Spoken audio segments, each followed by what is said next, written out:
Students बेटा आज हम इस वीडियो में कंटिन्यू करेंगे हमारा कोऑर्डिनेट ज्योमेट्री डिस्टेंस फार्मूला। इसको रियल लाइफ में हमने देखा लास्ट वीडियो में। बेटा हमने निकालना है कि P और Q दो पॉइंट हैं किसी भी कोऑर्डिनेट में। तो P की पॉइंट मान लो कोई x1 y1 है और Q के पॉइंट है कोई x2 y2। मतलब कि पहले x की वैल्यू आएगी फिर y की आएगी, उसके बाद यहाँ भी पहले x की वैल्यू आएगी फिर आएगी y की वैल्यू। ठीक है, तो अगर ये x का पॉइंट है इट मीन्स ये x होगा, ये भी हमारा x है।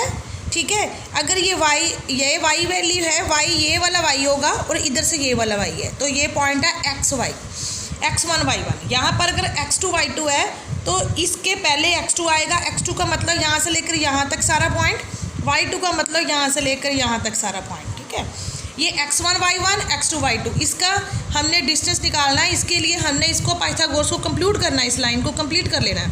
तो हमने पाइथागोरस अगर लगाएंगे तो पी क्यू स्क्वायर की वैल्यू क्या आनी चाहिए, P M square plus M Q square. लेकिन पी एम की वैल्यू तो है नहीं हमारे पास, तो पी एम की वैल्यू क्या आएगी, टोटल x2 माइनस x1। ठीक है, और क्यू एम की वैल्यू क्या आएगी, टोटल y2, ये y2 है total, minus y1, y2 minus y1 आ गया ये हिस्सा। ठीक है, और ये वैल्यू भी आ गई, ये भी आ गई। अब हमने इसका क्या निकालना है, पाइथागोरस से इसकी वैल्यू निकालनी है। पाइथागोरस जब हम इसकी वैल्यू निकालेंगे तो पाइथागोरस लगेगी P M square M Q square, P M square plus M Q square. तो आपका फार्मूला आएगा x2 minus x1 square plus y2 minus y1 square. ये x2 माइनस x1 है, ये y2 माइनस y1 है। लेकिन अगर हम इसको x1 माइनस x2 करेंगे कोई डिफरेंस नहीं है, क्योंकि ऊपर स्क्वायर है, माइनस का साइन वो प्लस ही हो जाएगा।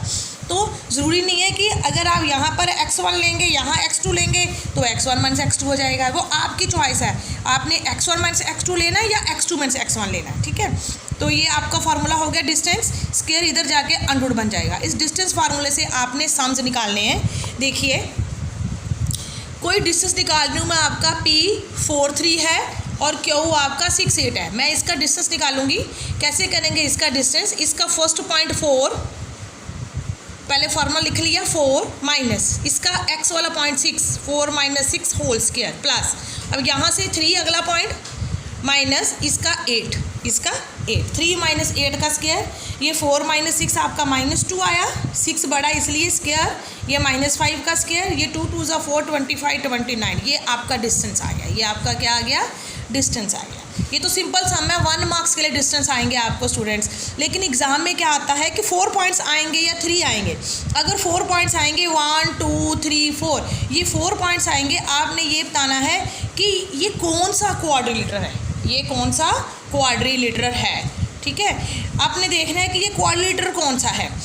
1 2 3 4 क्वाड्रिलेटरल इस तरह के होते हैं, या ऐसा हो सकता है, ऐसा हो सकता है, ऐसा हो सकता है, ऐसा हो सकता है, या क्वाड्रिलेटरल आपका ऐसा हो सकता है। ठीक है, अगर तो आपका कोई भी मैच नहीं करता डिस्टेंस तो उसको बोलेंगे सिंपल क्वाड्रिलेटरल। ठीक है, तो अगर आपने A B B C C D D A निकाला है तो आपका ए बी की वैल्यू सी डी आ जाए, सी बी की वैल्यू ए डी आ जाए, तो इसका मतलब वो पैरेललोग्राम है। ये डायगोनल अलग अलग आ जाए उसको क्या बोलेंगे, पैरेललोग्राम। लेकिन अगर आपने A B B C C D D A निकाला तो आपको ए सी और बी डी भी निकालना पड़ेगा। अगर वो भी सेम आ जाए चारों तो वो रेक्टेंगल बनेगा। ये इसके इक्वल आ जाए, बी सी की वैल्यू ए डी आ जाए तो क्या होगा, ये रेक्टेंगल होगा, साथ में ये डायगोनल भी इक्वल आने चाहिए। अगर ये इक्वल आ गए तो वो रेक्टेंगल बनेगा। ठीक है, और अगर सभी साइड्स इक्वल आ जाएँ, A B B C C D D A सभी सेम आ जाए तो वो रोम्बस बनेगा। तो वो क्या बनेगा, रोम्बस बनेगा। ठीक है, और अगर इसके बाद आप डायगोनल निकालो ए सी और बी डी, वो भी सेम आ जाएं लेकिन साइड के इक्वल नहीं, अलग से इक्वल आ जाएं, वो आपका बनेगा स्क्वायर। बेटा 3 मार्क्स का क्वेश्चन आपको इस तरह से आना है कि ये 4 पॉइंट्स है, ये कौन सा क्वाड्रिलेटरल है। ठीक है, अब देखिए ये है हमारा सम, ए कोई 1 7 4 2 -1 -1 -4 -4। आपने बताना है ये कौन सा क्वाड्रिलेटरल है, नाम बताइए। हम पहले ए बी निकालेंगे, बी सी निकालेंगे, सी डी डी ए सी और बी डी। पहले ए बी निकाला, पॉइंट लिखो ए बी का क्या है, 1 7 और 4 2, 1 -4, इधर से 1 इधर से 4, यहाँ से 7 यहाँ से 2, 7 -2। ठीक है जी, ये -3 का स्क्वायर प्लस ये 5 का स्क्वायर 34 आ गया। ऐसे ही आपने बी सी निकालना है, बी के पॉइंट है 4 2 -1 1, यहाँ राइट डाउन कर लो पहले, 4 माइनस ये -1 प्लस हो गया। ठीक है, प्लस का स्क्वायर प्लस यहाँ पे 2 माइनस ये -1 ये +2, इसको भी सॉल्व करके 34 आया। ऐसे ही अब हम CD निकालेंगे स्टूडेंट्स। CD कैसे आएगा? -1 -4 -4 क्या आएगा? -1 माइनस ऑफ -4, ये प्लस हो गया, ठीक है, प्लस फिर -1 इसका माइनस फिर माइनस ये 4, इसको सॉल्व करके ये आपका -34 आया। DA के पॉइंट -4 4 1 7 है, -4 -1 4 फिर -7, ठीक है। इसको भी सॉल्व करके आपका 34 है। ये सारे 34 आ गए, या तो ये रोम्बस होगा या फिर स्क्वायर होगा, इन दोनों में से एक चीज़ होगी। क्या होगा? उसके लिए डायगोनल निकालने पड़ेंगे। डायगोनल मतलब A और C, B और D। अब A और C निकालेंगे हम स्टूडेंट्स। A और C निकाला, वो आपका सॉल्व करके सेम ऐसे 68 आया। B और D भी आपका 68 आया। इसका मतलब ये आपका स्क्वायर है, इसका मतलब ये क्या है? आपका स्क्वायर है। इस तरह से सम करने स्टूडेंट्स हमने।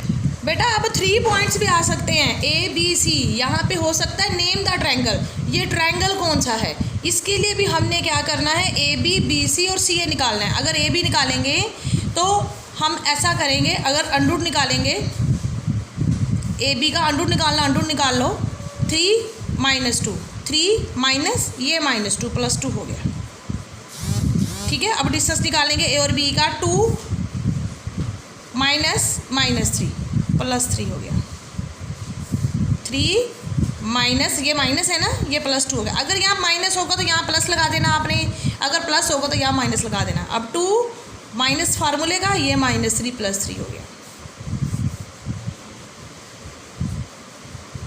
ये 5 का स्क्वायर 5 का स्क्वायर, ये आपका आ गया 25 ये आ गया आपका 50 AB। अगर आप BC निकालेंगे, BC की वैल्यू, पॉइंट देखिए BC का, ये आपका -2 ऐसे लिखेंगे क्योंकि -2 आगे है, फिर माइनस का साइन, ये क्या है? -2 है ना, फार्मूला माइनस का -2 प्लस यहाँ -3 है, -3 क्योंकि माइनस फार्मूला का यहाँ प्लस साइन है तो माइनस लगेगा यहाँ, ठीक है। प्लस का माइनस लगेगा, माइनस का प्लस लगेगा, याद रख लो इस बात को। -4 का स्क्वायर आ गया स्टूडेंट, ये -6 का स्क्वायर आ गया, ये आपका 16 + 36, ये आ गया आपका 52, ठीक है। नेक्स्ट इज CD, C और A, CA आएगा यहाँ पर, C और A। CA की वैल्यू क्या आएगी? देखिए 3 - 2 का स्क्वायर, 2 - 3 का स्क्वायर। यहाँ पर C की वैल्यू है 3 2, A की वैल्यू है 2 3। देखिए 3 - 2 2 - 3, 1 का स्क्वायर -1 का स्क्वायर, ये 1 + 1 आपका आ गया √2, ये क्या आ गया आपका √2। अब आप देखिए ये ट्रायंगल्स की कहानी आपने कैसे करनी है। ट्रायंगल होते बेटा इस तरह से, एक होता है सभी साइड्स इक्वल, उसको बोलेंगे इक्वलिटर ट्रायंगल, ठीक है। दूसरा होता है 2 साइड्स इक्वल, ये अलग होती है, उसको बोलेंगे आइसोसेल्स ट्रायंगल, ठीक है। एक होगा सभी साइड्स अलग अलग, ये अलग ये अलग ये अलग, उसको बोलेंगे स्केलर ट्रायंगल, सभी अलग अलग आ जाएं। लेकिन सभी अलग अलग तो आई यहाँ पर, लेकिन अगर अलग अलग आती है तो आपने एक लॉजिक चेक करना उसमें से कि किसी का स्क्वायर किसी के इक्वल तो नहीं आ रहा, ठीक है। वो होता है राइट एंगल ट्रायंगल। वो क्या होता है? Right angle triangle. मतलब इसका स्क्वायर इन दोनों के स्क्वायर के बराबर तो नहीं आ रहा है कहीं, ठीक है। वो चेक करना है। ना तो सारी साइड्स इक्वल हैं, ना ही 2 साइड इक्वल है, ये सब अलग अलग हैं। तो इसका मतलब ये चीज़ चेक करके देखेंगे कि ये तो नहीं हो रही। अगर ये भी नहीं हुई तो स्केलर लिखे देंगे, अगर ये होगी तो ट्राई कर देंगे, ठीक है। उसको राइट एंगल ट्रायंगल लिख देंगे, ठीक है। अब AC स्क्वायर, कुछ भी AC स्क्वायर कुछ नहीं होगा। यहाँ से आपने सबसे बड़ी टर्म उठानी है, 50 52 2, 52 सबसे बड़ा है। इसका स्क्वायर देखो करके, अभी हमें पता नहीं साइड कितनी है, साइड का नहीं हमें पता। 52 का स्क्वायर = बाकी दोनों का जोड़ देखो, इसका स्क्वायर इसका स्क्वायर, स्क्वायर कैंसिल हो गए। देखो ये आपका 52 आ गया। इसका मतलब ये पाइथागोरस थ्योरम है, ये राइट एंगल ट्रायंगल है। 52 किसका था? BC का। आप डालोगे यहाँ BC स्क्वायर, ठीक है। पाइथा बाद में बनाएंगे इसको। प्लस 50 किसका था? AB का। और 2 किसका था? CA का। इसका मतलब BC इधर है, राइट एंगल ट्रायंगल जो बनेगा BC इधर है, क्योंकि BC सबसे बड़ा है ना, तो इसका मतलब BC इधर है। तो अगर वो एग्ज़ाम में ये पूछ ले आपसे कि ये कौन सा राइट एंगल है, राइट एंगल ट्रायंगल है, किस पे राइट एंगल है, ए पे राइट एंगल है, बी पे राइट एंगल है कि सी पे राइट एंगल है, तो आप क्या कहेंगे किस पे राइट एंगल है, ये ए पे, क्योंकि बी सी सबसे बड़ा आया।